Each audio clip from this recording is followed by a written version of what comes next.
Google Summer of code crack कैसे करें। तो आज मैं लेके आया हूँ हमारे चीफ गेस्ट मिस्टर हर्षिल जानी को।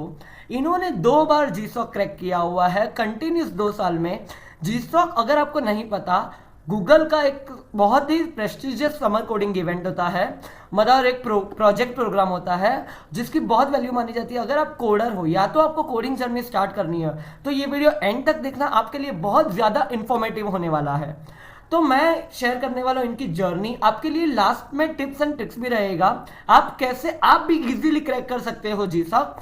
तो बने रहिएगा लास्ट तक। तो मिस्टर हर्षिल जानी, आप एक बार अपना इंट्रोडक्शन दे के बताना चाहोगे आपने कौन कौन से प्रोग्राम्स किए हैं, सिर्फ नाम बताओगे। हाय सर, मैं हर्षिल हूँ, फाइनल ईयर में हूँ अभी और इलेक्ट्रॉनिक्स ब्रांच में पढ़ता हूँ। तो अभी तक ओपन सोर्स के अंदर मैंने Google Summer of Code 22, Google Summer of Code 23, Summer of Bitcoin 23, Code for GovTech 22, XROS 23, इतने प्रोग्राम्स में काम किया हुआ है। Okay, very good. सुन के तो काफ़ी अच्छा लग रहा है। तो आप ये बताएंगे कि आपने जो 23 वाले जो 3 प्रोग्राम्स बोले, उनका एग्रीगेट अराउंड आपको स्टाइपेंड कितना मिला होगा वो 3 मंथ्स के प्रोग्राम में। तो 3 मंथ्स का टोटल स्टाइपेंड अराउंड 9 lakhs जितना होता होगा। Okay, 9 lakhs for 3 months and वो सब नॉन टैक्सेबल, राइट? हाँ, non taxable. Okay, that's amazing being a 21-year-old and 3 महीने में 9 lakhs इज वेरी गुड। तो मतलब अगर आपको कोडिंग में इंटरेस्ट है और अगर आप उसमें जाओ तो money is never an issue. तो अब जाते हैं कि आपने जर्नी स्टार्ट कैसे किया, आपकी जर्नी का एक पार्ट बताओगे। तो मैं जब फर्स्ट ईयर में था तो मैं बेसिक वेब डेवलपमेंट और प्रोग्रामिंग के क्वेश्चन सॉल्व करता था कुछ प्लेटफॉर्म के ऊपर। ओके, मतलब आपने फर्स्ट ईयर से ही ये कोडिंग में अपना इंटरेस्ट और वेब डेवलपमेंट वगैरह में देखना एक एक्सपोजर चालू कर दिया था। हाँ। ओके, और वो कॉन्सेप्ट कहाँ से सीखा था, वो आपको याद है अभी? तो ऐसा रहता है कि कुछ कोडिंग कम्युनिटीज होती है, कई बार व्हाट्सएप पे होती है, कुछ डिस्कॉर्ड पे होती है। बेसिक तुम कोई सा भी वेबसाइट या फिर जैसे लिंक्डइन चला रहे हो तो उसमें कहीं पे लिंक आ जाती है, या राइट। एक कम्युनिटी से ही दूसरी स्प्लिट होके आ जाती है। तो ऐसी अलग अलग कम्युनिटीज होती है, उसका तुम पार्ट बनो तो तुम्हें अच्छे से आइडिया लगेगा। ओके, अब जाते हैं हम दूसरे क्वेश्चन पे। तो आप फर्स्ट ईयर से ही वेब डेवलपमेंट वगैरह में काफी एंथुसियास्टिक थे। तो फर्स्ट ईयर में बीइंग एक स्टूडेंट जो आता है कॉलेज में, जो सब एक्सप्लोर करना चाहता है, उससे लेके आपका कोडिंग में इंटरेस्ट जीसॉक तक कैसे गया कि आपने उतना अचीव किया कि आप 2 साल कंटिन्यूस जीसॉक क्रैक कर पाए, वो आपकी जर्नी बताएंगे हमारे व्यूअर्स को। तो ऐसा रहता है कि जो मैंने कम्युनिटीज बताई ना कि तुम टेक कम्युनिटीज ज्वाइन करो, तो उसके अंदर कभी कुछ एंथुसियास्टिक लोग होते हैं। ओके। जैसे एक मेरा दोस्त है, वो ऐसा था कि लिनक्स एंड फॉस करके एक ग्रुप था। ओके। तो उसके अंदर वो ऐसे रैंडमली ओपन सोर्स सॉफ्टवेयर के बारे में या फिर लिनक्स के बारे में पोस्ट करता था। अब लिनक्स का ऐसा है कि लिनक्स दुनिया का सबसे बड़ा और longest running open source project है। ओह, ऑलराइट। हाँ, तो तुम उसकी बातें सुनोगे तो तुम्हें आइडिया लगेगा कि ओपन सोर्स भी एक अच्छी चीज़ होती है। तो एक बार एक साइट थी linuxjourney.com, तो जब मैं उसके ऊपर जाके सीख रहा था लिनक्स के बारे में, तो मैंने देखा एक बंदा है रिचर्ड स्टॉलमैन करके, उसका मेंशन किया गया था उधर। ऑलराइट। तो मैं रिचर्ड स्टॉलमैन के पीछे फिर देखा कि वो एग्जैक्टली करता क्या है, कहना क्या चाहता है वगैरह।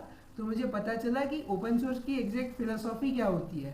तो मैंने फिर रिचर्ड स्टॉलमैन की फिलोसॉफी को अडेप्ट करने की ट्राई करी और मैं अलग अलग ओपन सोर्स प्रोग्राम में कंट्रीब्यूट करने के पीछे बस भाग रहा था। तो ऐसे ही कंट्रीब्यूट करते करते मुझे पता चला कि ऐसे भी कुछ प्रोग्राम्स होते हैं ओपन सोर्स के जो आप एज ए स्टूडेंट कर सकते हो। तो ऐसे मुझे पता चला, तो इन्फॉर्मेशन ऐसे मिली। उसके बाद फिर मैंने कुछ से जाया, उस साइट्स के बारे में देखा, थोड़ा बहुत रिसर्च किया कि किसी ने ऑलरेडी करा है तो उनका कैसे हुआ या फिर क्या सीन है। तो ऐसे सब देखते देखते मेरे को पता चला कि ये जर्नी पाथ होता है और आपको पहले प्रोजेक्ट ढूंढना है, कंट्रीब्यूट करना है और ऐसे सब हो रहता है। तो ओके, तो चलिए ये मैं समझ गया। तो मैं अपने व्यूअर्स के लिए इनको एक ब्रेक डाउन लेमन लैंग्वेज में कर देता हूँ कि देखिए, अगर आपको एंथुसियाज्म है किसी भी एक चीज़ में, तो उसके बारे में पहले तो ढूंढो, राइट नेटवर्क बनाओ। सही है कि राइट नेटवर्क ढूंढो, कि अपना ग्रुप ढूंढो, उसके साथ ग्रुप के साथ आप एंथुसियास्टिक रह नया नया सर्च करते रहो। जैसे कि आपने अगर उस दिन लिनक्स जर्नी पे जाके रिचर्ड स्टॉलमैन का नाम बस स्क्रॉल कर दिया होता, जैसे कि आजकल का यूथ इंस्टाग्राम वगैरह पे से स्क्रॉल, तो आपको शायद आपको ये पता ही नहीं चलता। तो वो रिचर्ड स्टॉलमैन, क्यूरियोसिटी अपने आप में जिंदा रखो, तो वो क्यूरियोसिटी ही आपको एक सक्सेस तक लेके जाएगी, राइट। हाँ। तो चलिए अब आते हैं कि ये आपने बताया अपना ओपन सोर्स के स्टार्टिंग का, हमें मेनली स्पेसिफिक जीसॉक के बारे में थोड़ा ज्यादा जानना है कि जीसॉक पे आपको जितना भी नॉलेज है, मतलब आपको जा कैसे पाए। अगर मैं एक फर्स्ट ईयर का स्टूडेंट हूँ आपके सामने, और आप, तो आप मुझे क्या टिप्स दोगे ओवरऑल, मैं फर्स्ट ईयर से स्टार्ट कर रहा हूँ कि मैं भी आपकी तरह 2 बार जीसॉक क्रैक कर पाऊँ, प्लीज वो बताएंगे। सबसे पहले तो ये समझो कि जीसॉक ओपन सोर्स का एक छोटा सा सबसेट है। Okay. तो अगर तुम रेगुलर कंट्रीब्यूटर हो ओपन सोर्स प्रोजेक्ट के ऊपर, तो तुम्हें जीसॉक के जो जितने भी प्रोजेक्ट्स या ऑर्गेनाइजेशंस आती है उनका रफ आइडिया रहेगा कि हाँ ये ऑर्गेनाइजेशन और ये प्रोजेक्ट मुझे पता है कि करता क्या है, इनका टेक स्टैक क्या है वगैरह। Right. तो जब तुम रेगुलर कंट्रीब्यूटर बनोगे या फिर थोड़ा धीरे धीरे देखना चालू करोगे इस डायरेक्शन में, शुरू में कंट्रीब्यूशंस करना टफ रहता है, थोड़ा लगता है कि डर लगता है, कोड बेस बहुत बड़ा है, पता नहीं चलता हाँ, आगे जाके exactly. क्या करना है। हाँ. तो तुम धीरे धीरे ये देखोगे, कंसिस्टेंसी मैटर करती है, रोज जाके देखना पड़ेगा। अगर नहीं भी समझ आ रहा है तो पूछ सकते हो, बट स्पैम मत कर देना, क्योंकि बहुत फिर लोग स्पैम करते हैं। तो तुम जाके पूछ सकते हो वहाँ पे कि अजय मुझे ये समझ नहीं आ रहा और मुझे इस पे कंट्रीब्यूट करना है, तो तुम मेंटेनर को पूछोगे तो काफ़ी पोलाइट होते हैं ओपन सोर्स के लोग, तो वो आपको बता देंगे कि आप ऐसे कंट्रीब्यूट कर सकते हो, या फिर आप इस फाइल में जाके इस कोड को देख सकते हो और रेफर कर सकते हो। आपने एक वर्ड बताया मेंटेनर, वो क्या होता है जरा बताओगे। जो मेंटेनर होता है वो ऐसा रहता है कि ओपन सोर्स प्रोजेक्ट है तो वो मेंटेनर डिसाइड करता है कि कोई भी कंट्रीब्यूशन नया आ रहा है वो कोड के अंदर मर्ज होना चाहिए, या यानी कि कोड वो चेंज आप जैसे कोई चेंज करके दोगे उनको तो वो चेंज आपका अंदर फिट होना चाहिए कि नहीं होना चाहिए, या फिर अगर होना चाहिए तो कैसे होना चाहिए, कुछ गलती है वगैरह, वो मेंटेनर डिसाइड करता है प्रोजेक्ट का। ओह ऑलराइट, राइट। तो इस इन्होंने जो बताया मैं वापस ब्रेक डाउन करता हूं कि देखिए, be curious, ask right questions, और इन अ सिस्टमैटिक वे, राइट, कि अगर आपको कुछ पूछना है तो उस ग्रुप में जाओ, एकदम पोलाइटली पूछो, वो भी आंसर देंगे, पर ना वो फालतू का स्पैम मत करो। हाँ। या उन्हें परेशान मत करो। हाँ। अगर आपको जो हेल्प चाहिए तो वो कर देंगे आपको। तो इससे आपको पहला एक्सपोजर कहाँ मिला कि आपको जीसॉक के बारे में पता कहाँ से चला, और आपने उस डायरेक्शन में वर्क करना कब से स्टार्ट किया। तो जैसे मैंने बताया, अक्टूबर फेस्ट करके प्रोग्राम आते हैं, तुम उधर से स्टार्ट कर सकते हो तुम्हारे अर्ली कंट्रीब्यूशन, जो कि अभी पूरे मंथ ऑफ अक्टूबर में चल भी रहा है। और जीसॉक की बात करें तो जीसॉक आता है मेनली फरवरी से ऑर्गेनाइजेशंस वगैरह चालू रहती है। तो अगर तुम रेगुलर कंट्रीब्यूटर हो तो तुम कभी भी कोई भी प्रोजेक्ट पे बस कंट्रीब्यूट करते रहो, वही ऑर्गेनाइजेशन जीसॉक के अंदर शायद आता हो तो तुम उसी प्रोजेक्ट को फिर एज ए जीसॉक तुम खुद से भी प्रपोज कर सकते हो कि मैं इस पे बहुत टाइम से कंट्रीब्यूट कर रहा हूँ, ये मेरे पास एक आइडिया है जो 3 महीने इसके ऊपर प्रोजेक्ट किया जा सकता है और कुछ वैल्यूएबल रिसर्च करी जा सकती है उस प्रोजेक्ट पे, तो तुम खुद से भी प्रपोज कर सकते हो, या फिर उनके प्रपोज आइडिया रहती है, तुम पहले से कंट्रीब्यूट करते हो तो तुम्हारे पास एक बेसिक नॉलेज होता है कि उसको कैसे सॉल्व करो, और वही तुम्हें एक प्रपोजल के अंदर पोर्ट्रे करना है, और फिर सिलेक्शन होता है उसके बेसिस पे कि किसका आइडिया है या फिर किसका अप्रोच, टेक्निकल अप्रोच किसका ज़्यादा सही है और डुएबल है within the month of the program. Alright, तो इस पे एक क्वेश्चन था कि आपने बोला कंट्रीब्यूट, कंट्रीब्यूशन का एग्जैक्ट मीनिंग क्या होता है, मतलब वो पूरा कोड लिख के देना उसका एक पार्ट, वो और वो कैसे आप मतलब कोड फोक इन कैसे करते हो वो बताओगे। तो कंट्रीब्यूट ये रहता है कि एक कोड है वो कुछ कर रहा है, अब तुम चाहते हो उसमें कुछ या तो तुम नया ऐड कर सकते हो, या फिर जो कोड लिखा है उसमें कुछ गलती भी हो सकती है, क्योंकि इंसान ही लिखता है कोड, तो गलती तो हो ही सकती है। तो या तो तुम उसके ऊपर कुछ नया करके दो, या फिर तुम उसकी गलती को ठीक करके दो। ये 2 तरह के मेजर कॉन्ट्रीब्यूशंस होते हैं जीसॉक के अंदर।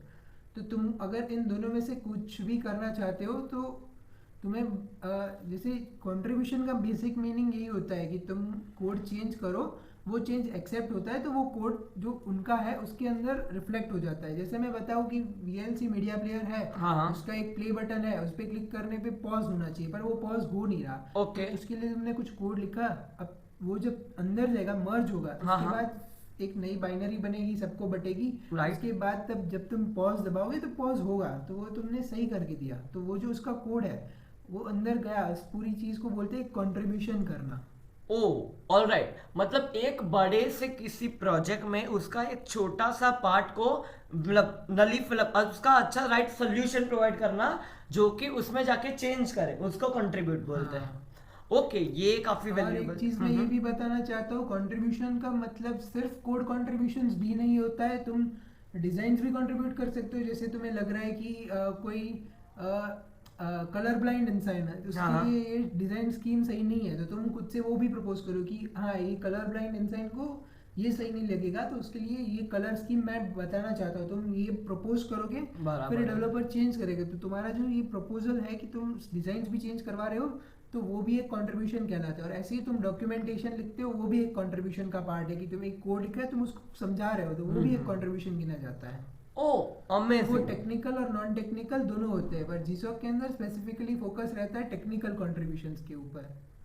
ओके, और जैसे कि आपने 2 साल कंटिन्यूस जीसॉक क्रैक किया है, आपको क्या लगता है कि उसमें सिलेक्ट होने के मेन 3 ट्रेड्स क्या है, या एक कंसिस्टेंसी टाइप से कौन सी 3 क्वालिटीज चाहिए तो आप समझ सकते हो वो डेवलप करने पे जीसॉक पे मिल सकता है? सबसे पहली और बेसिक रिक्वायरमेंट है कि टेक्निकल नॉलेज इतना तो होना चाहिए कि तुम उस आइडिया को ग्रास्प कर पाओ कि करना क्या है और कैसे करना है। अगर ये दो चीज क्लियर है तुम्हारे मन में, तो तुम्हारा पहला क्राइटेरिया फिट हो जाता है कि तुम टेक्निकली साउंड कैंडिडेट हो। ओके। दूसरा क्राइटेरिया ये आता है कि तुम्हें ओपन सोर्स के कुछ टूल्स होते हैं, गिट और गिटहब।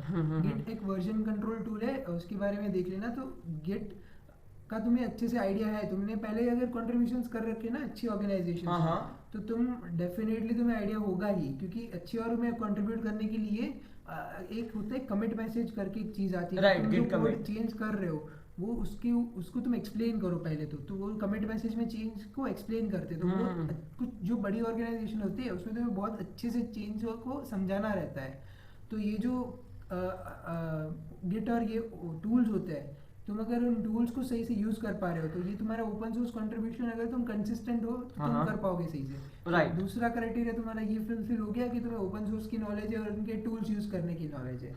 अभी तीसरा क्राइटेरिया तो यही है कि तुम बस पोर्ट्रे कर पाते हो अच्छे से कि तुम सोच रहे हो जो आइडिया, जैसे या तो तुम उसको सही से कोड करके उसको एक्सप्लेन करो, ताकि तुम्हारे प्रपोजल में वो दिखे कि ये समझ गया कि प्रॉब्लम यही है और इसको ऐसे ही सॉल्व करना है। राइट। तो ये 3 मेन फैक्टर्स है जिसके ऊपर तुम्हारा सिलेक्शन बेस्ड होता है। ऑल राइट, ये काफी वैल्यूएबल रहा। तो अब आप आते हैं मेनली हमारे जो क्वेश्चंस थे वो है, अगर व्यूअर्स आपको कोई क्वेश्चन है तो नीचे कमेंट्स में बताना, मैं इनको ये तो ये आके आंसर देंगे। और अगर आपको चाहिए तो इनका लिंक्डइन का भी मैं दे दूंगा, तो आप पर्सनली जाके इनसे बात कर सकते हो। आप कुछ ओवरऑल कुछ टिप्स बताना चाहोगे 2-3, जो मतलब एक ओवरऑल सब कंक्लूजन टिप्स जो कि काम की हो?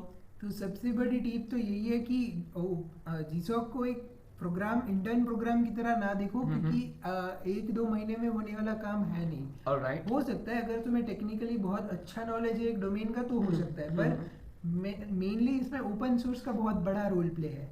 तो अगर तुम ओपन सोर्स कंट्रीब्यूटर सही से हो, रेगुलर हो, और तुम्हें ओपन सोर्स प्रोजेक्ट्स की जितनी ज़्यादा नॉलेज होगी, क्योंकि open source project is not always about coding, उसमें तुम्हें पैकेजिंग, मैनेजमेंट और डॉक्यूमेंटेशन मैनेज करना। फिर जैसे एक प्रोजेक्ट है तो उसका रियल वर्ल्ड में रोल क्या है, बराबर। वो एग्जिस्ट क्यों करता है, और तुम्हारा जिस प्रोजेक्ट पे तुम कंट्रीब्यूट करना चाहते हो उसमें कुछ जाके देखो कि उसका जैसे प्रोजेक्ट होता है तो उसको सेटअप करो अपने सिस्टम पे, उसको चलाओ, समझो कि ये करता क्या है, इसका इम्पोर्टेंस क्या है इस वर्ल्ड में, कि ओपन सोर्स और ओपन सोर्स की फिलोसॉफी को भी जानो कि ओपन सोर्स का रियल मीनिंग क्या होता है। उसके लिए तो मैं रिकमेंड करूंगा कि तुम रिचर्ड स्टॉलमैन की बातें सुन लो कहीं पे भी, तो वो ऑलवेज ओपन सोर्स का ही बताता है। ऑलराइट। तो ये ऐसे बेसिक तुम ओपन सोर्स का आइडिया इन जनरल लो, तो उसके बाद जीसॉक केक वॉक जैसा हो जाएगा कि ठीक है एक प्रोग्राम है और मैं सालों से कंट्रीब्यूट कर रहा हूँ इस पूरे इकोसिस्टम ऑफ टेक में, तो